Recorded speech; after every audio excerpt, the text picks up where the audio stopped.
अस्सलाम वालेकुम स्टूडेंट्स। उम्मीद है कि आप सब खैरियत से होंगे। जैसा कि हमने अपनी प्रीवियस वीडियो में एक्सरसाइज 1.2 को सॉल्व किया था, आज हम लोग एक्सरसाइज 1.3 सॉल्व करेंगे। फर्स्ट क्वेश्चन है फैक्टराइज द फॉलोइंग। यहाँ पर हमें क्वेश्चन दिए हुए हैं, हमने इनके फैक्टर बनाने हैं।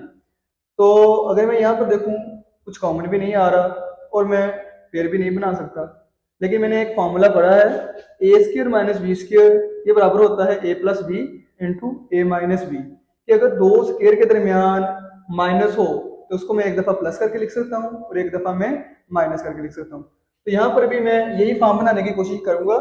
देखो फॉर्मूले में दरमियान में माइनस होना चाहिए, तो अगर इसको मैं ऐसे लिख लूं a square minus minus four b square. अब ये माइनस माइनस जब प्लस होगा फिर ये प्लस ही है। मैं ऐसा क्यों कर रहा हूं, मैं ये वाला फॉर्मूला बनाने की कोशिश कर रहा हूं। तो नेक्स्ट ये मेरा ए स्क्र वैसे ही है, माइनस इसको मैं लिख सकता हूं माइनस वन ज़रब फोर बी स्क्र। अब हम लोग ये पढ़ चुके हैं कि माइनस वन किसके बराबर होता है, एयोटा स्क्वायर के। इस माइनस वन की जगह मैं क्या लिख दूंगा, एयोटा स्क्वायर। ए स्क्वायर माइनस इस माइनस वन की जगह आ गया एयोटा स्क्वायर, और ये जो फोर बी स्क्वायर है ये वैसे ही। नेक्स्ट ए का स्क्वायर माइनस इसको लिख सकता हूँ फोर किसका स्क्वायर है, टू का, और बी का ही है, और अयोटा अयोटा का, मतलब ये टू बी अयोटा होल का स्क्वायर है। अब ये देखो दो स्क्वायर है, मतलब ए का स्क्वायर है और टू बी अयोटा का स्क्वायर है, और दरमियान में माइनस है। इस फॉर्मूले के मुताबिक मैं इसको एक दफा प्लस करके लिख सकता हूँ, एक दफा माइनस करके। तो इसको मैं कैसे लिख दूंगा, ए plus to be aorta A minus to be aorta, और ये हमारे फैक्टर बन गए और ये हमारा आंसर है। आगे हमारा सेकंड पार्ट है 9a स्क्वायर जमा 16b स्क्वायर। इसके भी मैंने फैक्टर ही बनाने हैं। तो अगर मैं यहाँ से कॉमन देखूं तो कॉमन तो मैं कुछ भी नहीं ले सकता, तो मैं यहाँ पर भी ए स्क्वायर माइनस बी स्क्वायर ये वाली फॉर्म बनाने की कोशिश करूंगा। तो यहाँ पर हमारा दरमियान में माइनस होना चाहिए, तो इसको मैं ऐसे लिख रहा हूँ 9a square minus minus 16b square. इससे कोई फर्क नहीं पड़ेगा क्योंकि माइनस माइनस ये फिर प्लस ही हो जाएगा। नेक्स्ट ये 9a स्क्वायर वैसे ही माइनस इसको लिख सकता हूँ माइनस वन ज़रब 16b स्क्वायर, ये फिर मल्टीप्लाई होगा 16b स्क्वायर ज़रब minus one minus 16b square ही बनेगा। ऐसा मैंने क्यों लिखा, अब इस माइनस वन की जगह मैं क्या पुट कर सकता हूँ, aorta square. 9a square minus ये किसके बराबर है, अयोटा स्क्वायर, और ये 16b स्क्वायर मेरा वैसे ही। नेक्स्ट 9 किसका स्क्वायर है, 3 का, और ए का, 3a का स्क्वायर हो गया, माइनस ये 16 किसका स्क्वायर है, 4 का, और बी का, ये अयोटा अयोटा का। ये दो स्क्वायर के दरमियान माइनस है तो एक दफा प्लस करके लिख दूंगा, एक दफा माइनस करके। ये बराबर है 3a जमा 4b अयोटा के, 3a माइनस 4b अयोटा के, और यही हमारा आंसर है। आगे हमारा थर्ड पार्ट है 3x square plus 3y square. मैंने इसके फैक्टर बनाने हैं। तो यहाँ से पहले तो अगर मैं कॉमन लूँ तो 3 यहाँ पर भी है और 3 यहाँ पर भी है, 3 मैं कॉमन ले लूंगा, ये बन जाएगा 3 into x square plus y square. Next 3 x square, इसको ऐसे लिख रहा हूँ माइनस माइनस वाई स्क्वायर, ये माइनस माइनस प्लस हो जाएगा, फिर वही चीज बन जाएगी, इससे भी फर्क नहीं पड़ेगा। नेक्स्ट 3 एक्स स्क्वायर माइनस इसको लिख सकता हूँ माइनस वन ज़रब y square. Next 3 x square minus minus one मेरा किसके बराबर है, अयोटा स्क्वायर के, तो इसकी जगह क्या आ जाएगा, अयोटा स्क्वायर, और ये वाई स्क्वायर बन जाएगा। नेक्स्ट 3 इसको लिख सकता हूँ एक्स का स्क्वायर माइनस वाई अयोटा का स्क्वायर। अब फिर ये वही फॉर्म बन गई है, दो स्क्वायर के दरमियान माइनस है तो एक दफा प्लस करके लिख दूंगा, एक दफा माइनस करके। 3 x plus y iota into x minus y होता है, और यही हमारा रिक्वायर्ड आंसर है। आगे हमारा फोर्थ पार्ट है 144 एक्स स्क्वायर जमा 225 वाई स्क्वायर। अगर मैं पहले यहाँ पर देखो कुछ कॉमन है तो 144 भी 9 के टेबल में आता है और 225 भी मेरा 9 के टेबल में आता है। तो यहाँ से मैं 9 कॉमन ले रहा हूँ। अगर मैं 9 कॉमन लूंगा तो 9 एक बार 9, 5 बजेगा, 5 यहाँ पर लगेगा, ये 54 बन जाएगा। 9 6 बार 54 होता है, ये 16 स्क्वायर हो जाएगा। जमा अब इसको अगर मैं टेबल पढ़ू, 9 2 बार 18, 4 पीछे रहेगा, 4 यहाँ पर लगेगा तो ये 45 बन जाना है। 9 4 बार 9 5 बार 45, तो ये यहाँ पे 9 कॉमन था, मैंने 9 कॉमन ले लिया। इसके बाद नेक्स्ट मैं इसको कर रहा हूं 9 16 स्क्वायर मेरा वैसे माइनस सेम टू सेम वही चीज है minus 25 square. Next 9 16 square minus, इसको लिख सकता हूं माइनस 1 ज़रब 25 स्क्वायर, तो ये वही चीज बन जाएगी माइनस 1 ज़रब 25 स्क्वायर माइनस 25 स्क्वायर ही बनेगा। नेक्स्ट 9 16 स्क्वायर माइनस माइनस 1 मेरा बराबर है आयोटा स्क्वायर के, और ये 25 स्क्वायर वैसे ही। नेक्स्ट 9 16 को मैं 16 किसका स्क्वायर है 4 का, तो इसको लिख सकता हूँ 4x का स्क्वायर। इसको लिख सकता हूँ 25 किसका स्क्वायर है 5 का, यानी 5y आयोटा का स्क्वायर। अब दो स्क्वायर के दरमियान माइनस है तो एक दफा प्लस करके लिख दूंगा, एक दफा माइनस करके। 9 4x जमा 5y iota into 4x minus 5y iota, और ये मेरा आंसर है। अब हमने इसके फैक्टर बनाने हैं। 5वां पार्ट है z square minus 2 iota z minus 1। तो यहाँ पर a square minus b square वाला फार्मूला तो नहीं बन सकता, क्योंकि a square minus b square वाला जब फार्मूला बनता है तो 2 टर्में होती हैं, दरमियान में माइनस होता है। यहाँ पर हमारे पास 3 टर्में हैं, तो लेकिन मुझे ये पता है ये माइनस 1 किसके बराबर होता है आयोटा स्क्वायर के, तो इस माइनस 1 की जगह मैं ये z स्क्वायर मेरा वैसे ही माइनस 2 आयोटा z मेरा वैसे ही, और एक दफा चलो इसको ऐसे लिख रहा हूँ प्लस माइनस 1, प्लस माइनस 1 को माइनस 1 ही होता है। Next z square minus 2 z iota, इसको मैंने इंटू की फॉर्म में लिख लिया, ये फिर वही चीज बनेगी प्लस ये -1 किसके बराबर है आयोटा स्क्वायर के। तो अगर हम लोग यहाँ पर देखें तो ये हमारा क्या बन रहा है ए स्क्वायर माइनस 2ab जमा b स्क्वायर, यानी ये a माइनस बी होल का स्क्वायर बन गया है। अगर मैं a माइनस बी होल के स्क्वायर का यहाँ पर फार्मूला लिखूं तो वो होता है a square minus 2ab plus b square. तो यहाँ पर भी वही फॉर्म बन रही है, ये a का स्क्वायर है प्लस b का स्क्वायर है माइनस 2ab है, तो ये a माइनस बी होल का स्क्वायर है। a मेरा यहाँ पर z है और b मेरा आयोटा है, यानी ये z माइनस आयोटा होल का स्क्वायर है। तो अगर स्क्वायर हो तो स्क्वायर का मतलब होता है उस टर्म में उसी के साथ मल्टीप्लाई होना है। इसको मैं 2 दफा लिख सकता हूँ z minus iota into z minus iota, और ये फैक्टर बन गई। आगे हमारा छठा क्वेश्चन है z स्क्वायर जमा 6z जमा 13। इसके अब हमने फैक्टर बनाने हैं, तो a square minus B square वाली फॉर्म भी नहीं बन रही। अगर मैं इसके पेयर बनाऊं कि इसको इसके साथ मल्टीप्लाई करूं तो यानी 13 एक जिसके साथ कुछ नहीं होता उसके साथ 1 होता है, 13 एक बार 13, यानी मल्टीप्लाई करके हमें 13 चाहिए और जमा करके हमें 6 चाहिए। तो मुझे कोई ऐसे दो नंबर भी नहीं मिलते कि जिसको मैं ज़रब करूं और 13 आ जाएगा और जमा करके या माइनस करके 6 आ जाएगा। तो पेयर भी नहीं बन रहे और ए स्क्वायर माइनस बी स्क्वायर वाली फॉर्म भी नहीं बन रही। तो फिर मैं अब इसको सोल्व करूंगा बाय कंप्लीटिंग स्क्वायर से। ये हम लोग 10th में पढ़ चुके हैं तकमील मुरब्बा वाले क्वेश्चन, उनको सोल्व करना, तो इसको मैं कंप्लीटिंग स्क्वायर के साथ सोल्व करूंगा। कंप्लीटिंग स्क्वायर के साथ जब हम क्वेश्चन को सोल्व करते हैं, पहली बात हमने ये याद रखनी है कि जेड स्क्वायर के साथ 1 होना चाहिए। जेड स्क्वायर के साथ अगर 1 नहीं होगा तो पहले मैं उसको 1 बनाऊंगा, जिसके साथ कुछ नहीं होता उसके साथ 1 ही होता है। तो यहाँ पर तो 1 ही है। पहली बात ये है कि जेड स्क्वायर के साथ हमारा 1 होना चाहिए, तो यहाँ पर 1 है तो मैं इसको सोल्व करूंगा।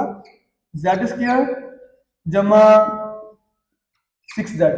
अब आपके पास z के साथ जो भी होगा ना कोफिशिएंट, z के साथ जो भी होगा कोफिशिएंट, उसको मैंने रफ में 1/2 से ज़रब करना है, यानी 6 है, z के साथ क्या है 6, तो इसको अगर मैं 1/2 से ज़रब करूंगा तो ये कट कर 2 1 बार 2 2 3 बार 6, मेरा कितना जवाब आ रहा है 3 आ रहा है। जो भी जवाब आएगा उसका स्क्वायर मैंने जमा भी कर देना है और माइनस भी कर देना है। यानी यहां पर मैं z के साथ 6 था, 6 को 1/2 से ज़रब किया तो आंसर आया 3, तो 3 का स्क्वायर यहां पर जमा भी कर दूंगा और माइनस भी कर दूंगा, और ये जमा 13 वैसे। ये हमारा है कंप्लीटिंग स्क्वायर। हम लोग 10th में ये बड़ी डिटेल के साथ पढ़ चुके हैं, इस यहाँ पर दोबारा फिर वही काम है। अब देखो ये क्या बन गया, जेड स्क्वायर जमा 6z जमा 3 होल का स्क्वायर, यानी ये z जमा 3 होल का स्क्वायर बन चुका है। अगर इसको मैं खोलूं तो ये बन रहा है a स्क्वायर जमा ये b स्क्वायर है जमा 2ab। अगर यहाँ पर जमा होगा तो दरमियान में जमा आना है, अगर यहाँ पर माइनस होगा तो दरमियान में माइनस आना है। यानी यहां से लेकर यहां तक ये मेरा परफेक्ट स्क्वायर बन गया है a स्क्वायर जमा 2ab जमा b स्क्वायर। नेक्स्ट 3 का स्क्वायर कितना है 9 जमा 13, z जमा 3 का स्क्वायर ये वैसे ही 13 में से 9 निकाल दिया जमा का 4। नेक्स्ट z जमा 3 का स्क्वायर माइनस 4 लिख रहा हूं इसको, इससे कोई फर्क नहीं पड़ेगा, फिर माइनस माइनस प्लस ही होगा। नेक्स्ट z जमा 3 होल का स्क्वायर, इसको लिख सकता हूँ -1 ज़रब 4, वो -4 ही होता है। नेक्स्ट z जमा 3 होल का स्क्वायर माइनस, अब -1 मेरा बराबर है आयोटा स्क्वायर के, और ये वाला 4 वैसे। नेक्स्ट हम लोग इसको नेक्स्ट में लिख रहा हूं z जमा 3 होल का स्क्वायर वैसे ही, ये माइनस भी वैसे ही, और 4 किसका स्क्वायर है 2 का, ये बन जाएगा 2 आयोटा होल का स्क्वायर। अब ये फिर वही फॉर्मूला बन गया है a square minus b square वाला, 2 स्क्वायर के दरमियान माइनस है तो एक दफा जमा करके लिख दूंगा, एक दफा माइनस करके। यानी ये मेरा आ गया z जमा 3, यानी ये सारा a है ये b है। अब यहाँ पे इंट के लिए लिख भी सकते हैं, यानी ये मेरा a है, ये मेरा अब क्या बन गया b, a जमा b a माइनस b लिख दूंगा, यानी z जमा 3 जमा 2 आयोटा z जमा 3 माइनस 2 आयोटा, और ये मेरा आंसर है। आगे हमारा 7वां क्वेश्चन है, 7वां पार्ट है z स्क्वायर जमा 4z जमा 5। तो इसके भी हमने फैक्टर बनाने हैं, तो फिलहाल a square minus b square वाली फॉर्म भी नहीं बन रही, और अगर मैंने पेयर बनाने हो तो ज़रब करके 5 चाहिए और जमा करके 4 चाहिए, तो पेयर भी नहीं बन सकते। तो मैं यहाँ पर अब कंप्लीटिंग स्क्वायर वाला कंसेप्ट ही लगाऊंगा। कंप्लीटिंग स्क्वायर वाला क्या कंसेप्ट है कि आपने देखना है, पहली बात है z स्क्वायर के साथ 1 होना चाहिए, यहाँ पर 1 ही है, तो मैं अपना क्वेश्चन कंटिन्यू कर सकता हूँ। यानी ये z स्क्वायर वैसे ही जमा 4z वैसे ही। अब मैंने यहाँ पर कोई चीज ऐड भी करनी है और सब्ट्रैक्ट भी करनी है। क्या ऐड और सब्ट्रैक्ट करना है, हमने देखना है z के साथ क्या है, z के साथ जो भी होगा उसको 1/2 से ज़रब कर देना है रफ में। z के साथ यहाँ पर 4 है, तो अगर मैं 4 को 1/2 से ज़रब करूँ तो ये 2 2 बार 4 2 आ जाएगा। जो भी जवाब आएगा उसका स्क्वायर मैंने यहाँ पर जमा भी कर देना है माइनस भी कर देना है। ये हमारा कंप्लीटिंग स्क्वायर है, हम लोग 10th में भी ये पढ़ चुके हैं। जमा यानी 2 आया था तो 2 का स्क्वायर मैंने जमा भी कर दिया और 2 का स्क्वायर मैंने माइनस भी कर दिया, और ये वाला जमा 5 वैसे ही। अब यहां से लेकर यहां तक ये मेरा a जमा b होल का स्क्वायर बन गया, a स्क्वायर है जमा b स्क्वायर है, दरमियान में जमा 2ab है, यानी ये परफेक्ट स्क्वायर बन गया है z जमा 2 होल का स्क्वायर। दरमियान में यहाँ पर जमा होगा तो जमा आएगा दरमियान में, अगर माइनस होगा तो माइनस आएगा। नेक्स्ट 2 का स्क्वायर 4 और ये वाला 5 वैसे ही, z जमा 2 होल का स्क्वायर वैसे ही, 5 में से 4 निकालूंगा जमा का 1। नेक्स्ट z जमा 2 होल का स्क्वायर, इसको लिख सकता हूं माइनस इंटू -1।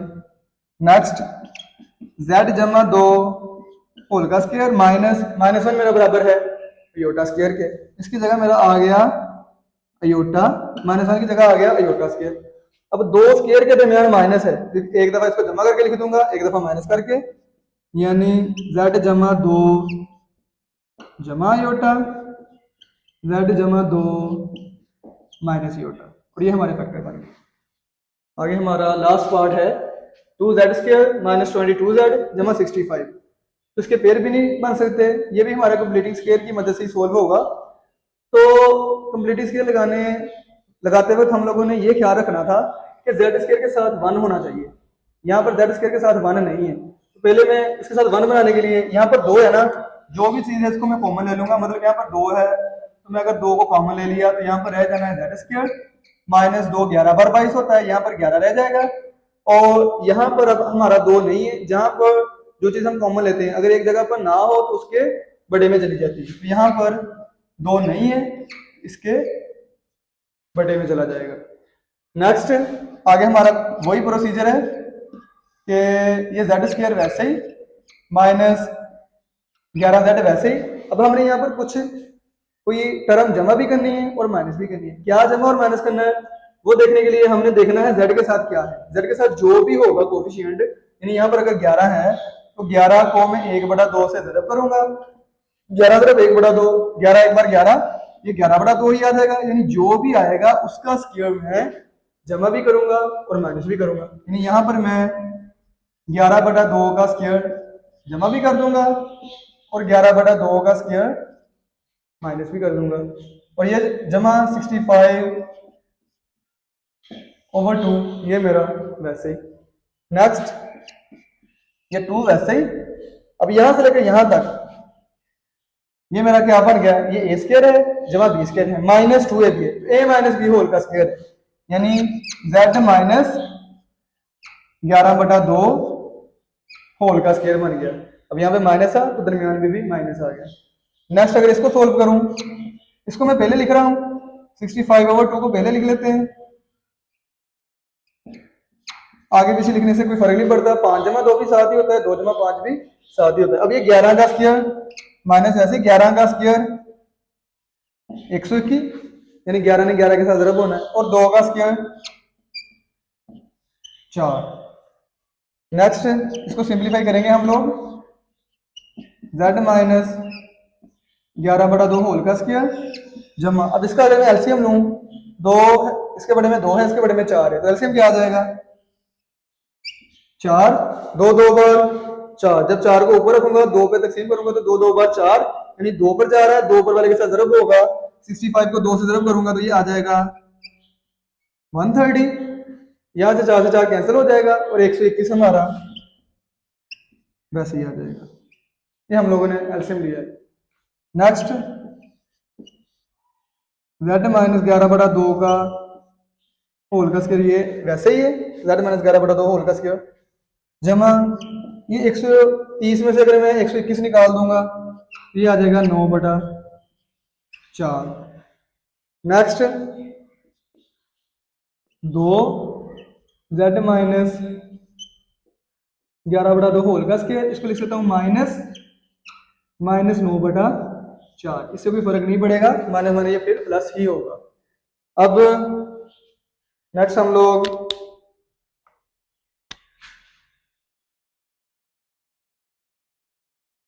इसको सोल्व करेंगे, तो ये 2 मेरा वैसे ही,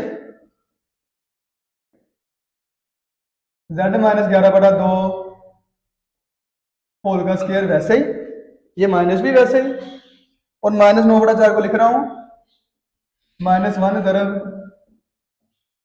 9/4। नेक्स्ट 2 z माइनस 11/2 होल का स्क्वायर माइनस ये -1 बराबर है अयोटा स्क्वायर के, और ये 9/4 वैसे ही। Next 2 into z minus 11/2 whole का स्क्वायर माइनस, अब ये 9 किसका स्क्वायर है 3 का, और 4 2 का, और ये अयोटा 3/2 अयोटा होल का स्क्वायर बन जाएगा।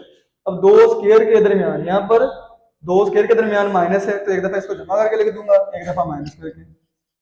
2 z-11/2 जमा 3/2 ही बेटा, यानी एक दफा इसके साथ जमा लगा दूंगा। पहली टर्म वैसे ही है, दूसरी के साथ एक दफा हमने जमा लगा देना है और एक दफा हमने